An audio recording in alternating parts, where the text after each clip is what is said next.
Augustue, amaitzi erdekogu eta atietan dekoguz gure herrigintzako egun oso seinalatuek. Aurtengo egoera iaskoa baino bea badan be, ondinokarren pandemiaren erdian jarraitzen dugu. Jai egiteko gogoa dugu, elkarrekin egoteko eta ospatzeko gogoa daukagu. Bai, ez zoritxarrez, ziurgabetasunek eta COVID-19 ez tozko herriko jaiek ospatuten itxiko. Oraindik ere lehentasuna birusa ahalik eta gutxien zabaltzea delako.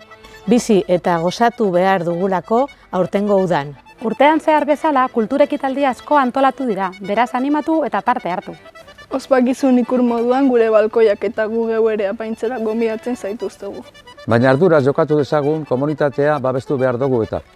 Atera zuen zapiak, banderak egun hauei jazteko. Zaindu gaitezen eta laster alkartuko gara barriro betiko lekuetan.